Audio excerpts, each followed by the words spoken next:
반갑습니다. 유튜브 동그리입니다. 우리 화정교장 청년들 안녕하세요. 잘 지내셨어요? 지난 시간에도 제가 법회를 교장에서 볼 수가 없어가지고 이렇게 영상으로 법회를 보게 됐습니다. 이번 주도 어쩔 수 없이 법회를 영상으로 이렇게 보게 되었습니다. 이번 주도 우리 청년들한테 제가 궁금한 것들이 이제 일주일 동안 마음 공부를 하면서 궁금했던 것들을 질문을 받고 원불교 교무님의 생각을 이제 해드리는 그런 시간을 갖기로 했어요. 질문이 이제 들어왔습니다. 많은 질문이 들어왔는데 첫 번째 우리 청년의 이제 궁금증이에요. 이거는 진짜 궁금증이 될 수 있죠. 한번 읽어드리면, 사람과의 관계에는 난로처럼 멀지도 가깝지도 않은 적당한 거리를 두는 것이 좋다고 하는데, 원불교 관점에서는 사람과의 관계에 거리라는 게 있나요? 있다면 어느 선 정도가 적절한지요? 라고 이렇게 질문을 주었습니다. 그래요. 그런 관계에서 많이 부딪히죠. 우리는 인간관계에서 가장 많은 걸 부딪히기 때문이죠. 그런데 이제 원불교에서 이야기하는 관계, 사람과의 관계, 이걸 좀 생각을 해보니까 원불교에서는 당연히 관계를 잘 가지라고 하겠죠. 그러나 이 관계 속에서는 몇 가지의 단계를 이야기를 합니다. 나와 상대의 관계가 상생의 관계냐, 아니면 상극의 관계냐, 아니면 이것도 저것도 아니면 무심의 단계의 관계인가, 뭐 그런 것까지 볼 수가 있어요. 그러나 이 원불교에서 관점에서 볼 때는 모든 사람이 당연히 은혜로운 관계로밖에 볼 수가 없죠. 사실은 우리가 적당한 관계가 있습니까? 그냥 아는 정도의 관계, 그건 관계라고 할 수가 없죠. 그냥 멀어져 있는 상태죠. 거리라는 게 이미 없는 상태죠. 하지만 나와 상대의 관계 속에는 좋은 관계가 있고 안 좋은 관계가 있습니다. 같이 살아 숨쉬는 그런 과정 속에서 말이죠. 물론 이렇게 거리라는 게 저 멀리 이렇게 관계의 거리가 있을 수는 있을 것 같지만, 원불교에서 얘기하는 것은 우리는 이제 화를 불러들이는 것을 바로 상극의 관계고, 복을 불러들어오는 관계가 이 상생의 관계다, 이렇게 이야기를 하죠.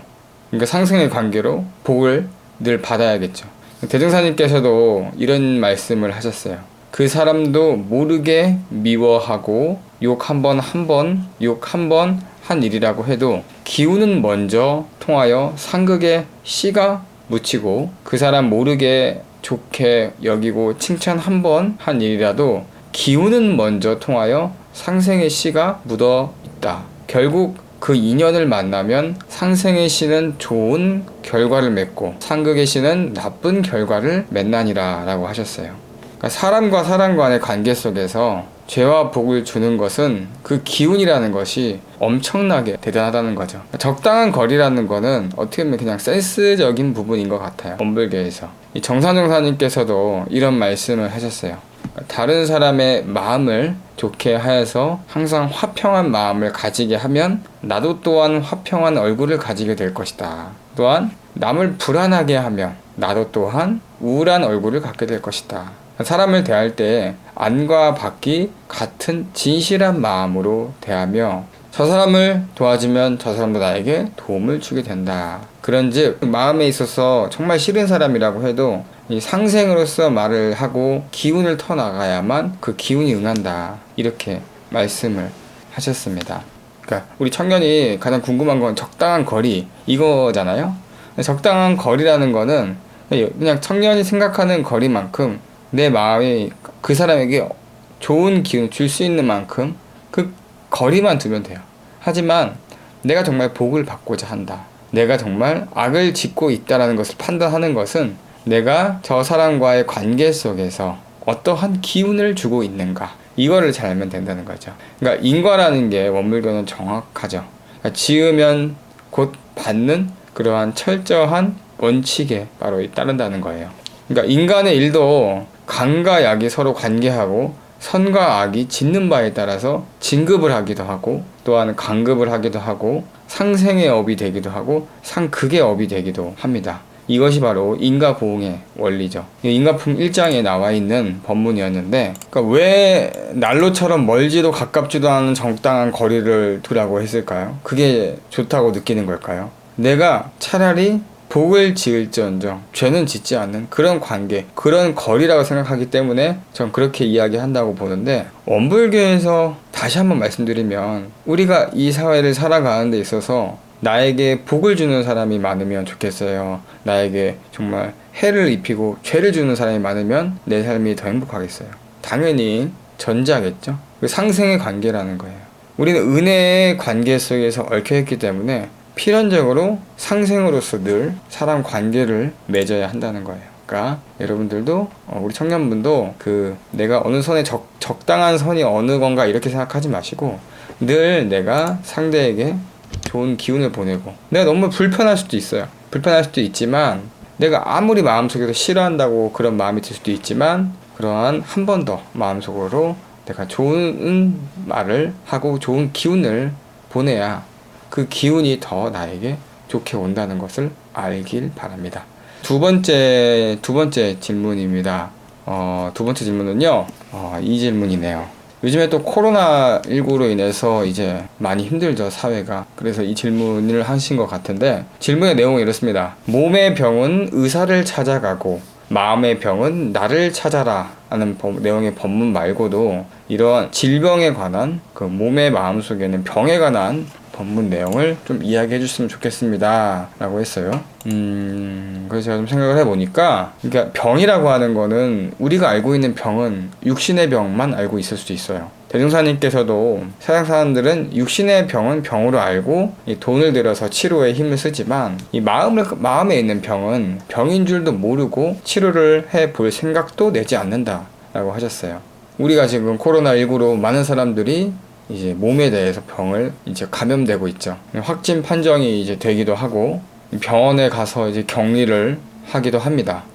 사회적으로는 굉장히 큰 이슈죠. 이 상황에서는 서로 조심을 해야 됩니다. 그래야만 이 총체적 난국을 헤쳐나갈 수 있다고 생각합니다.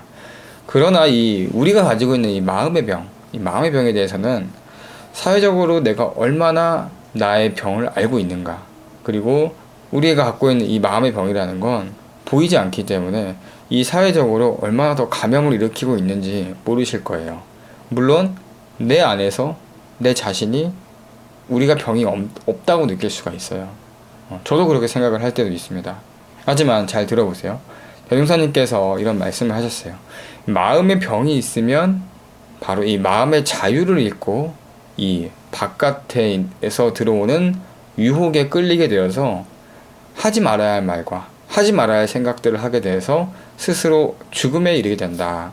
또한 자기 스스로 고통을 만들고 죄에서 죄로 가고 또 다시 회복될 수 없다라고 이렇게 얘기하셨어요. 그러나 이제 우리의 그 마음의 병에 대해서는 우리가 얼마나 알고 있을까요? 여러분들도 이 대종사님 말씀처럼 내가 어떠한 외부적인 그런 경계로 인해서 내 마음이 굉장히 고통스럽고 내 마음이 변화되는 것을 모르고 그냥 그렇게 흘러가고 있을 수가 있습니다. 우리는 마치 병이 없다고 생각할 수도 있어요. 하지만 잘 생각해보면 우리의 그 몸에 있는 병뿐만 아니라 이 마음속에서 나는 병이 곧 몸의 병을 만들기도 합니다. 그래서 대종사님께서는 그런 그 질병이죠, 우리 마음에 있는 병을 어떻게 치료해라 라는 얘기를 많이 이야기를 해주셨어요. 그 중에서도 이 원불교 이 좌선이라고 해서 그걸 많이 해라 라고 이렇게 얘기하셨습니다. 정전 좌선법의 내용을 보면 이 좌선이라고 하는 것은 이 사람의 육군기관, 우리 안이비설신의 모든 육군기관이 다 어디에 있어요? 이 머리에 있잖아요. 이 머리에 있기 때문에 우리가 늘 생각하기만 해도 이 머리가 쉽게 뜨거워진다 라고 하셨죠. 이로써 이 좌선을 통해서 내가 머릿속 끓고 있는 이 망념을 제거하고 나의 진짜의 모습을 나타내서 일체 모든 머릿속에 있는 뜨거운 기운을 내려서 바로 이 청정한 물의 기운을 풀어낸다. 이것이 바로 좌선이다 라고 이야기하신 거예요. 그러니까 마음의 병을 제거하고 마음의 병을 치료할 수 있는 이 좌선이라고 하는 것에 효과가 또 나와요. 어떤 효과가 있냐면 우리 마음과 육신의 병고가 감소된다고 해요. 그러니까 병고, 그러니까 그 몸과 마음 속에 있는 병들이 사라지게 된다는 거. 그리고 신기하게 기억력도 좋아지고 인내력도 길러지고 또 정말 어리석은 삿된 마음이 바른 마음으로 변화된다 라고 하셨어요. 그 외에도 뭐 효과는 굉장히 있습니다만 이 정도만 말씀드린다는 거예요. 이렇게만 말씀드려도 우리의 삶에서 어떤 마음의 병을 도움이 된다는 거죠. 그래서 선을 많이 자주 해주는 것이 좋다고 생각합니다. 여러분들 지금 살고 계시는 이 사회가 더할 나위 없이 바쁘다고 생각해요. 저도 1분 1초 쉬지 않고 움직여도 제가 해야 될 일들을 다 못할 때가 있어요. 특히나 이 청소년들 그리고 청년들은 그 지금이 정말 내 인생의 가치를 계속 만들어가고 발휘해 나가야 되는 시기이기 때문에 더 바쁠 거라고 생각합니다.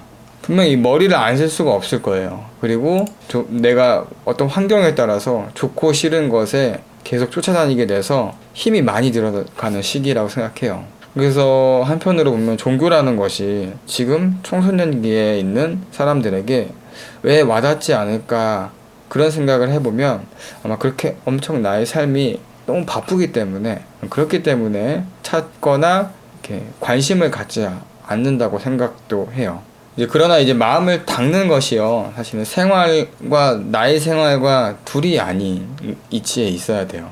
우리가 예전 같으면은 수도를 한다 하면 돌을 닦는다 하면 그런 산중에 들어가거나 조용한 데여서 시간을 정해서 이렇게 마음 공부를 하고 또 밖에 나와서 내가 하는 일은 또 따로 이렇게 한다 이렇게 이야기를 했다고 하는데 지금은 여러분들이 살고 있는 그 나의 하루의 패턴 속에서 이 마음을 닦는 수도의 생활이 같이 어울러서 가야지 그래야만 자신의 삶의 그 마음의 원리대로 인생의 가치를 더 발휘할 수 있다고 생각을 합니다.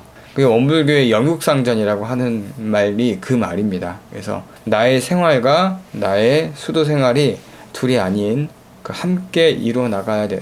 그래야만 정신과 육신이 병이 없고 같이 삶의 도움을 받아서 이제 여러분들의 인생을 잘 발전시킬 수 있다는 거죠. 이 정도로 이 질문의 답은 드리도록 하겠습니다. 자, 세 번째 질문입니다. 세 번째 질문이죠. 안녕하세요, 교무님. 제가 요즘 동승자들과 함께 즐겁게 해주려고 클럽 음악 신나는 거 좋은 거를 선정하고 있는데 예 아닌 노래 부르고 춤추는 곳에 쫓아놀지 말며에 대한 파괴사항이 아닐까요? 이렇게 질문이 들어왔습니다. 자, 이 질문을 좀 이해시켜 드리기 위해서 많은 분들이 제 영상을 보기 때문에 원불교에서 수행을 하는 그런 계문이라는 게 있어요. 30개의 계문이라는 게 있는데 이는 이제 보통급, 특신급, 법만항정급으로 해서 나뉘어서 총 10개씩 30계문이 있습니다.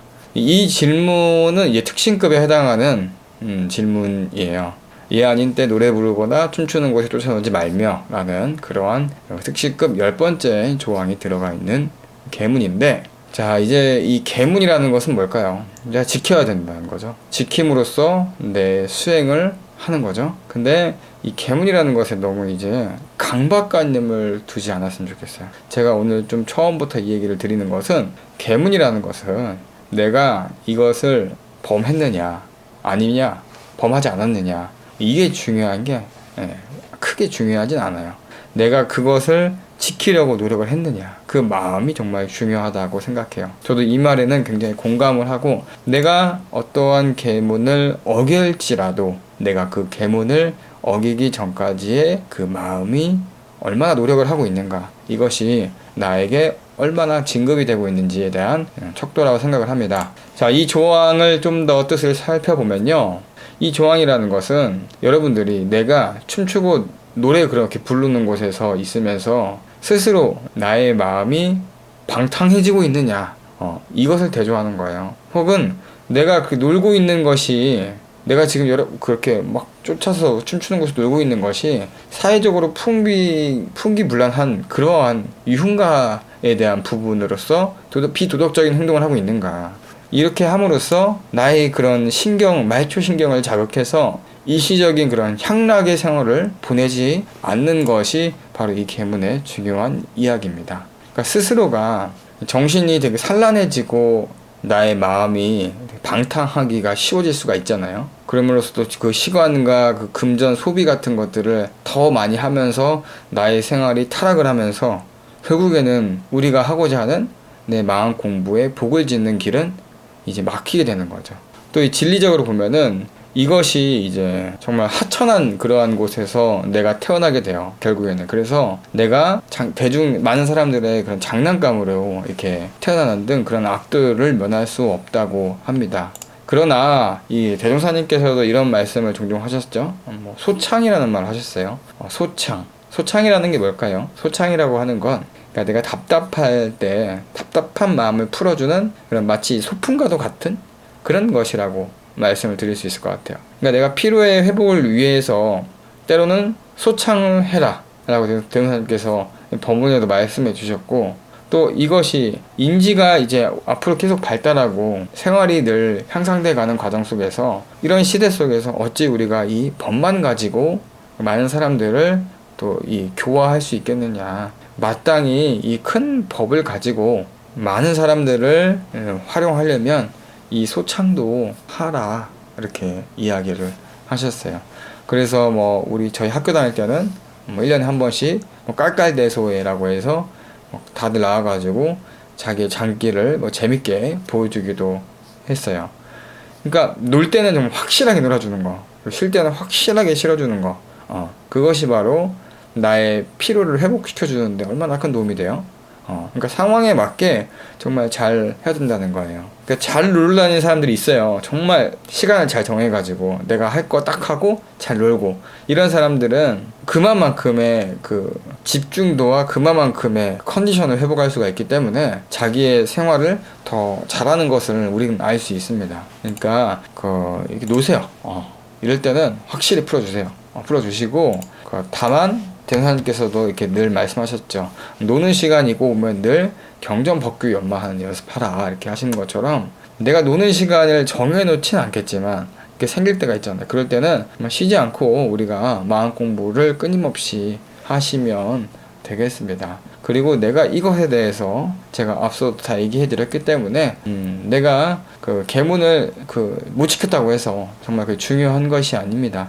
내가 계문을 지키려고 했던 그 마음을 가지고 있는 것이 더 중요하다고 생각을 합니다. 자, 오늘은 이 세 가지 질문을 가지고 우리 청년 법회, 회화 법회, 청년 법회를 이제 마무리 짓도록 하겠습니다. 여러분 또 한 주간 잘 지내시고 다음 주에도 영상으로 함께 찾아뵙도록 하겠습니다.